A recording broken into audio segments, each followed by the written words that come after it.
Welcome to the Evening Review. My name is Swati F, and joining me in studio is Landless People's Movement, Joyce Muzengua, who heads the human rights desk at that party. Welcome to the Evening Review. Thank you, Akhane. How did the desk, the human rights desk, come about? Well, the human rights desk is a fundamental part that forms core of the formation of the Landless People's Movement in general. It stems from a lot of things. First of all, it stems from the Namibian Constitution, Chapter 3, Article 5, where all the fundamental human rights and freedoms are enshrined. And then also from the preamble of the Landless People's Movement from the preamble and several articles, if I should list them all, in the Namibian, the LPM Constitution enshrines the human rights that the movement has to look at, and that is why, as a movement, our motto is to restore the dignity of the Namibian people that has been lost through several years of colonialism by two different regimes, and that continue to be violated even after independence. Of course.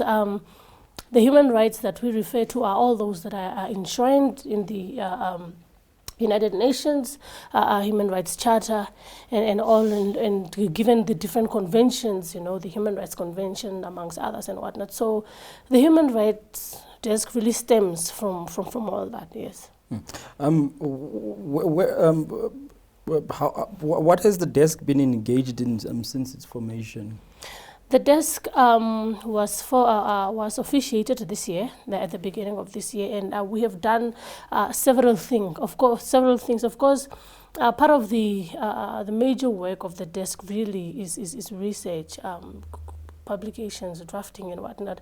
Even though that has not yet come, but what we have done, that has not yet been done, but what we have done so far is that we have.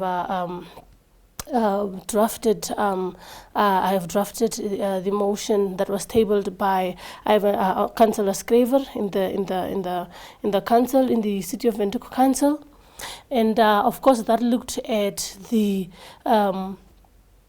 royalties being accorded to the communities that inhabited Windhoek pre-colonial, pre and during colonialism, and that now that the city is urbanized, it's a city. So these communities, they were communities that were pushed out of here as a consequence of colonialism and as a consequence of urbanization. We, for instance, have the Khomanin Damara, people who have no other land elsewhere but only in Windhoek. And these people have to now, tussle with the city of Windhoek, because every traditional authority, whenever it is gazetted, it is gazetted with a geographical jurisdiction. However, that of the Khomanin Damara is not necessarily known because of the impact of urbanization and also colonialism, amongst others. So we drafted that motion. We also wrote a letter to the EU. I remember when the time that we had a interview at Eagle FM about it. That was to take Namibia to push it into into the list of the gray areas of the countries that are fast autocratizing during the year. And so, of course, that was before, but it was actually before the desk was officiated. But that was part of the work within the human rights context that the party has been doing. And then the other thing that we've also done is this. Drafting, for instance, we wrote a letter to the Deb Marine. We drafted letters to the Deb Marine to question their alignment with local development. Those mines there. When you look at the profits that are made by those mines, and when you look at the fundamental impact the fundamental impact to the development of the people that are living within in proximity to their minds and whatnot, nothing really happens there. We are looking at I'm not talking about tournaments and soup kitchens, and I'm talking about fundamental developments such as housing, roads, constructions, and whatnot. And of course, even when you look at I wrote the letter to them, and they responded and said that no, we contribute to the tax, we give scholarships, and many other things that they mentioned. And I was like, but I'm talking about fundamental impact, what you do. It does not reflect in the region where you are based. And of course, that includes all the other mines. You look at B2 Gold, for instance, in the Chodonjipo region. You look at all these mines in the Shikoto region. Not much fundamental development takes place there. As social corporate responsibility, and all these things. And so also, of course, amongst others, we will soon be litigating domestically on the genocide matter. And once that is done, our lawyers are busy on it, are doing a very, very good job. And a number of other things. What did I leave? There was a letter also. Those are now oncoming things, so let me not mention. Okay. But yeah, amongst others, that is, I think, what we have done. Okay. It's interesting you bring the genocide matter in, saying that you are looking to litigate. What is the approach that you would be taking, and how different would this be from the one that was initiated by the late Mbarashitambi Rukoro, that was taken to the United States court system that side? Well, Okhone, that was a major effort.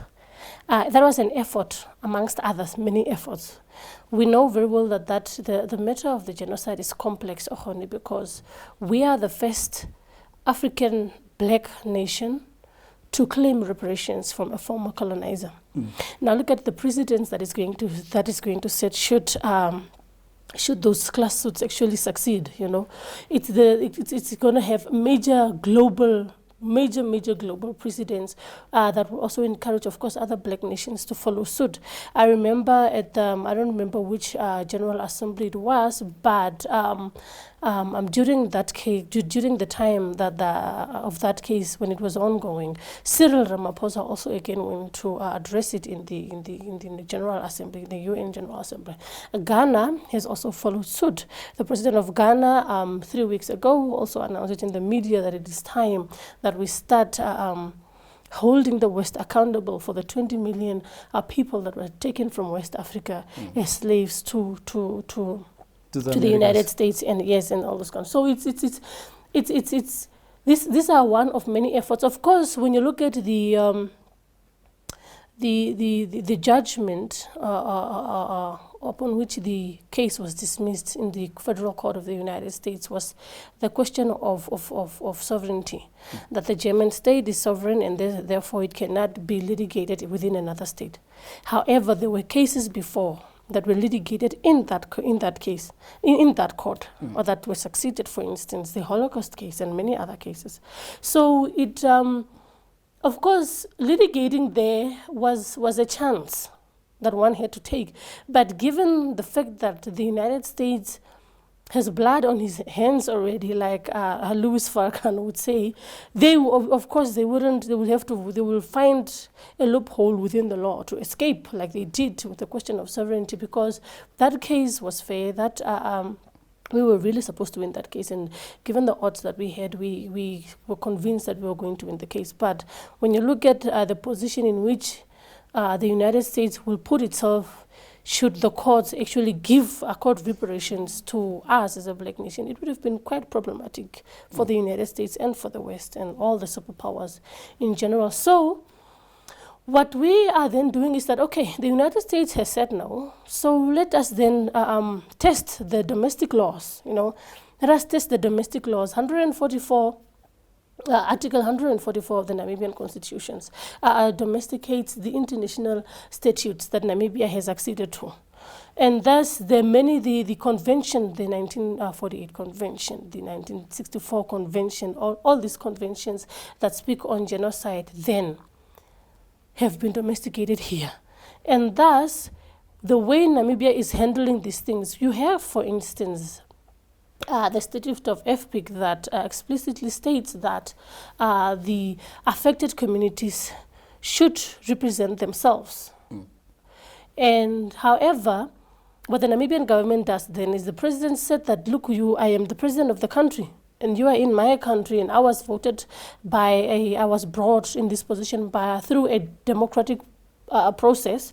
So I am going to take this thing and lead on it, but then the statutes, the international statutes that you have acceded to, state otherwise. So in other words, then the Namibian state also, or the head of the executive, is contravening these conventions.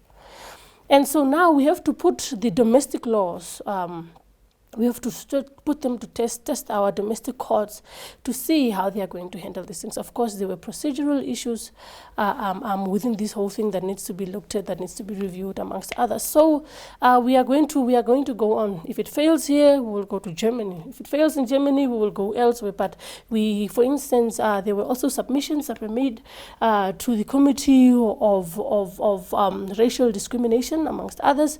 And a submission was made there. So hopefully, then a submission was made, a hearing was conducted, and so we are going to go everywhere to get this thing, to get justice served for the victims of the genocide. Right. And then just a quick one. The issue of affirmative action, you would see that, rather let me put it this way, there are targeted efforts to uplift marginalized communities by government. Do you believe that those efforts have bear fruit, if one has to look now at the Vahimba, at the Sun, and so on? No.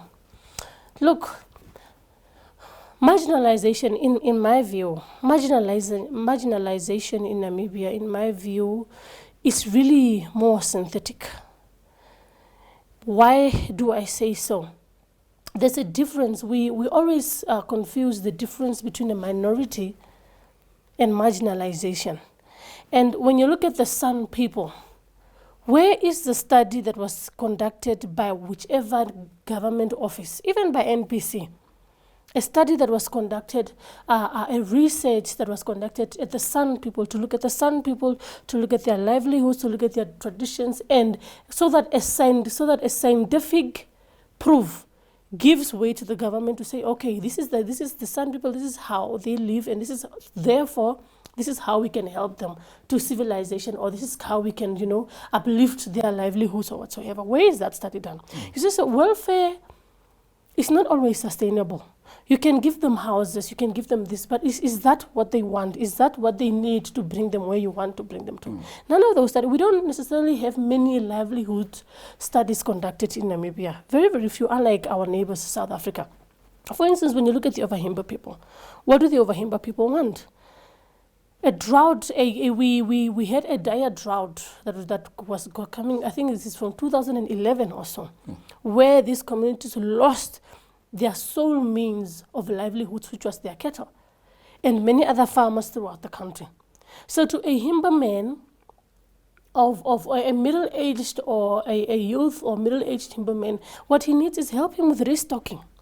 Help him with restocking of his cattle so that his livelihood can be resuscitated, and many other things. So what the Namibian government does really is typical of the theory of Antonio Gramsci of hegemonic dominance. And this is not only within the marginalized communities, but elsewhere where you find poor Namibians that are living in complete destitute. So what they do is they deliberately keep these people poor, because that is where they are going to get the votes from. So you keep them poor so that you buy the votes with the bag of maize meal and other things.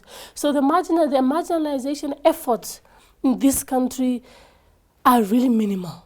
More and more and more has to be done. Studies on livelihoods have to be conducted throughout the country so that we can then see from there. For instance, the NPC in Namibia, Okhone, does not have a class agenda of the country. They only look at uplifting the poor out of absolute poverty, and then it ends there. There's no class agenda. So how will you deal with the Ovahimba people? How will you deal with the Ovademba people, the Ovashimba, the San communities? How will you deal with them if you don't have a class agenda to say that the Ovahimba people, 30 years after independence, are marginalized? Were they marginalized before that?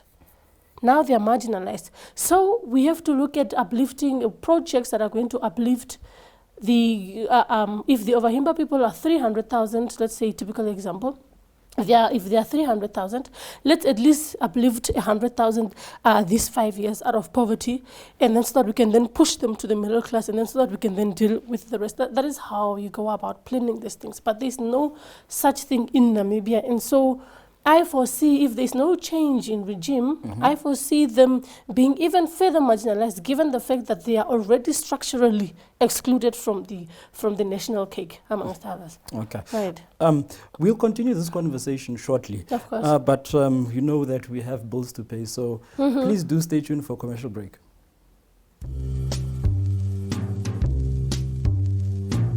Your innocence is engaging. You can try to hide what's meant for me.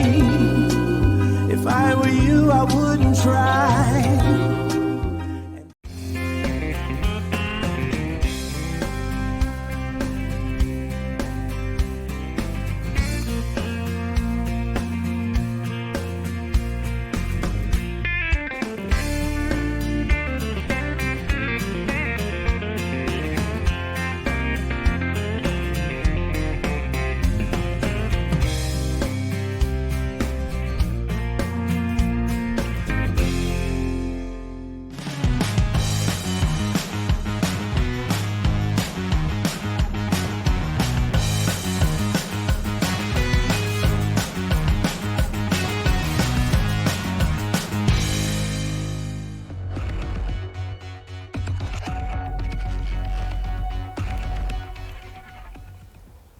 Welcome back to the Evening Review. Joyce, the Namibian police has a new man at the helm, Major General, Inspector General Joseph Shikongo. The police does not have a good reputation when it comes to dealing, in terms of how it deals with members of the public. You'd find a lot of instances where their powers are exceeded. If you were to have an audience with the Inspector General, what is it that you'd like, or that you would want to tell him to address this issue as leading the human rights desk at the LPM? Human rights desks, the human rights are violated constantly by the Namibian police. I would say, really, Mr. Shikongo is a warm-hearted man. I also kind of know him. I've worked with him, and let me just also take this chance to congratulate him, first of all, as our new IG. However, like I said, the Namibian police really contravenes, it violates human rights a lot. But then I know, for instance, I'm saying this cognizant of the pressures that they have, the fact that they're understaffed and incapacitated in so many ways. I mean, when you look at the case of the mayor, the officers that were handling her were incapacitated. And that is, of course, a bigger problem. But then I would advise that he, first of all, starts small campaigns to make for the people to embrace our police again, because we need the police, So they start with small campaigns that are actually going to educate the general public as to how just to teach the general public of their rights. How should the police teach you? How should the police handle you? When they come to you, this is what they need to do. And when they do this, then you should know that the police officer is wrong in that effect, and that you should report it to whatever relevant office.